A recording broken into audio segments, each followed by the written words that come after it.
Hey everybody, just 3 more days until Christmas. If you're in the middle of a snowstorm, I hope that you enjoy it and don't have any place to go. But for now, we'll read another story, and it's taken from The Best of Christmas in My Heart by Joe Wheeler. The story is called A Girl Like Me, and it's by Nancy Rue. Nothing was going right for Mary Jane in junior high, so where was God in all of this? I'd always been told that God had a purpose for each of us. Mine was obviously to take up space.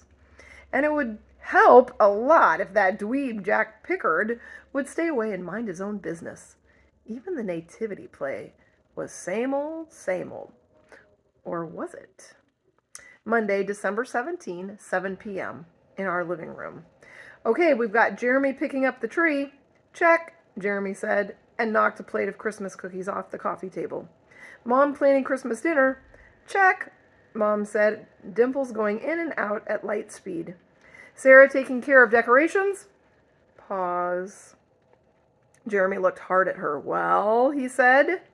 Sarah rolled her eyes but laughed. Okay, check, she said. Dad looked back at the list. Goodies for the shut-ins, that means everybody, whenever you have time, to get in the kitchen and whip up a batch of something.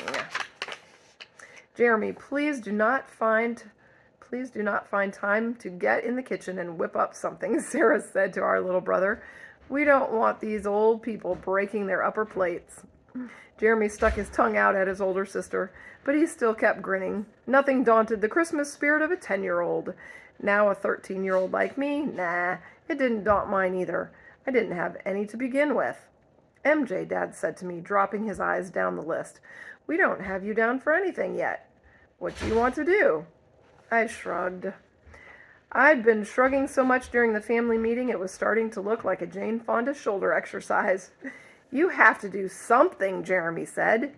I do not. Maybe Mary Jane hasn't thought of anything yet. Mom deepened a dimple at me. But I didn't smile back.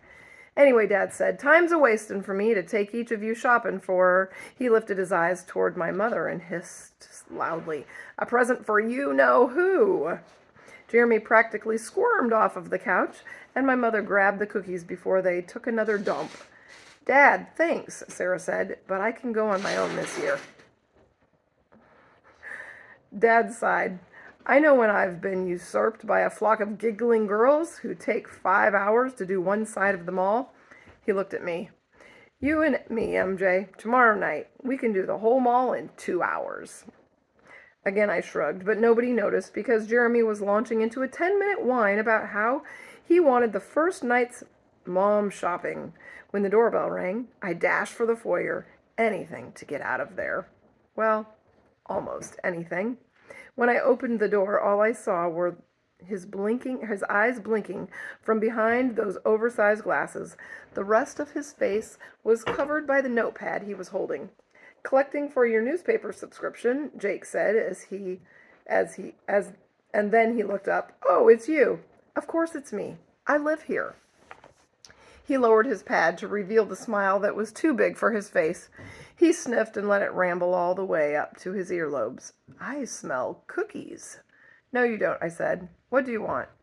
I told you I'm collecting for your parents' newspaper subscription. He consulted his pad. That's $6.80 for this month. But I'll gladly accept your science reports from last year as fair trade. Jake Pickard needed my old science reports about as much as Tom Cruise needs piano lessons. He was the smartest kid in the 7th grade. I was not the smartest kid in the 8th grade, but I knew enough not to give him an inch. He'd have me standing there at the door for the rest of my natural life. I'll get my dad, I said. Does he have old science reports? Jake said. While an all-out money search was staged, which produced $4.79 in change, Jake consumed a half a dozen Christmas cookies and told Sarah how to solve an algebra problem. I even searched under the couch cushions for money. I wanted him out of there that bad. Can you come by tomorrow afternoon? Mom said. I'll cash a check and have the money for you then. Come by tomorrow afternoon? No problem, Jake said. I won't even tack on a late fee. I held the front door open for him while he ducked back to the coffee table and scooped up the last cookie. He stopped halfway out. You going to that Christmas party at Roxanne Pfeiffer's? He said to me. I glared at him. I don't even know Roxanne Pfeiffer, I said. Yes, you do. She's in our... No, I'm not going. Don't beat around the bush, MJ, he said, smiling that obnoxious, larger-than-life smile as he breezed out the door. Just come right out and say what you think. MJ, is that the Christmas spirit? My mother asked. I just shrugged.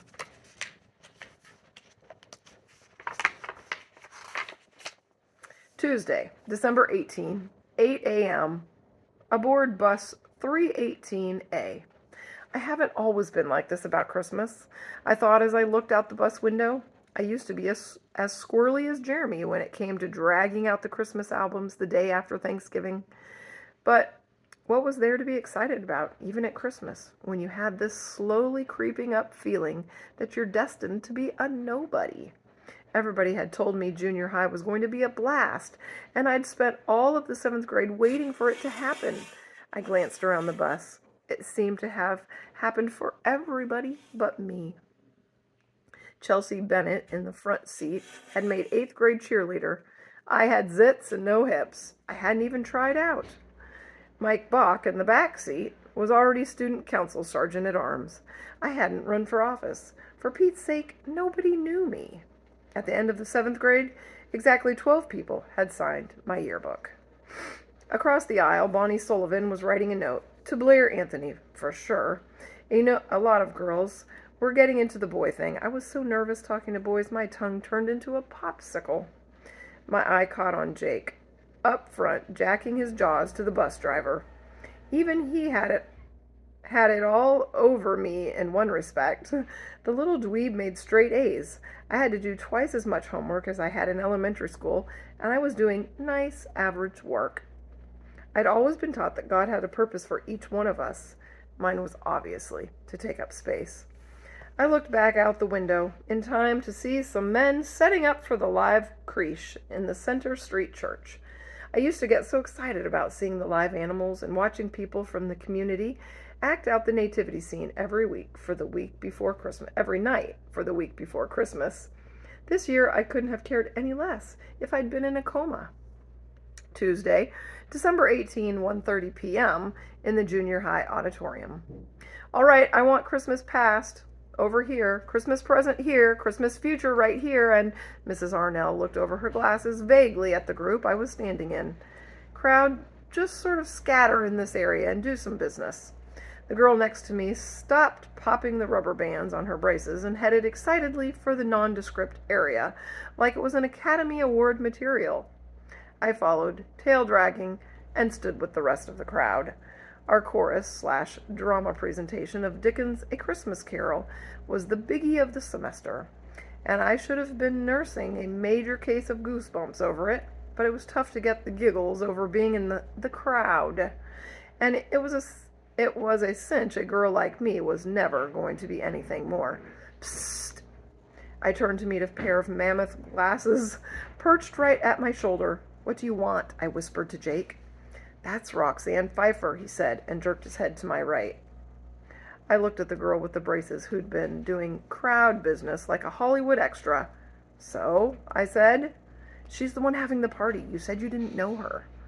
I still don't, I said, but I looked at her again. No wonder I've never noticed her. She's just another girl like me. Tuesday, December 18, 4:30 p.m. in our kitchen.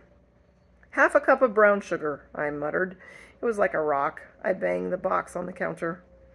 If the shut-ins knew I was gritting my teeth the whole time I was making their oatmeal cookies, they probably would feed them to their dogs or something. Bah, humbug, I said out loud. The doorbell rang, and I dropped the box on the counter. Saved! Jake smiled at me over his notepad, the corners of his mouth dipping practically into his eardrums. Did your mom cash a check? He asked. Yeah, I answered. Wait here.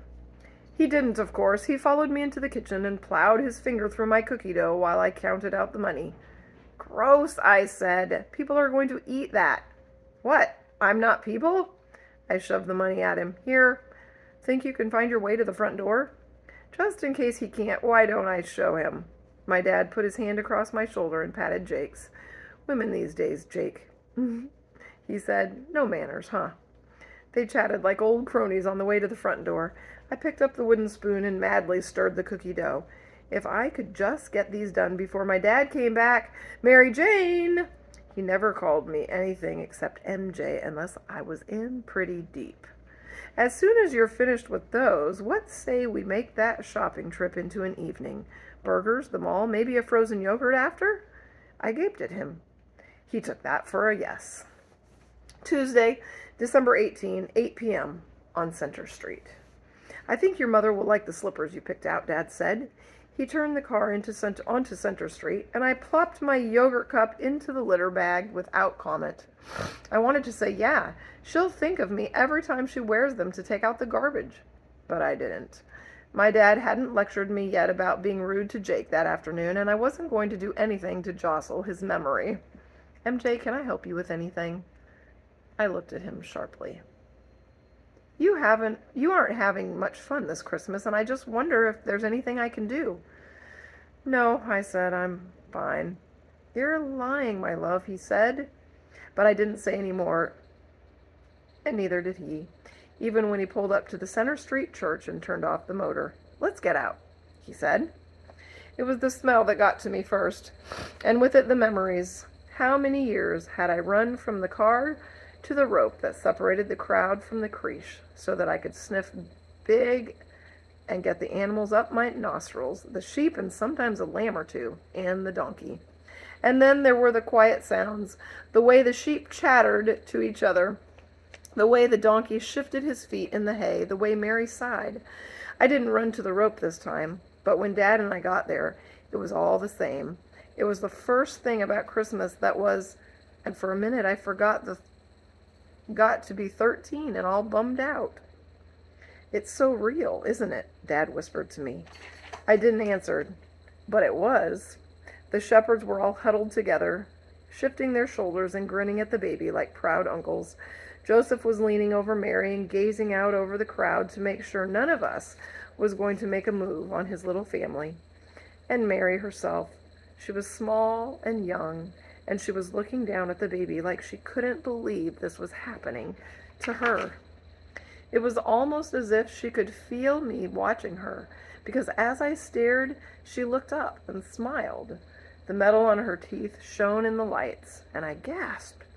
It was Roxelle Pfeiffer, the girl with the rubber bands on her braces, the girl who knocked herself out being good crowd, the girl who was a lot like me. And that wasn't even the half of it. I followed her gaze to the shepherds she was smiling at, and there he was, stroking the neck of a very smelly burro and gazing tenderly on the baby. I wouldn't have known it was Jake without the mono glasses, except nobody else had a smile that big. And nobody else had a lump as big as the one I had in my throat, I know. And probably nobody else was thinking what I was thinking.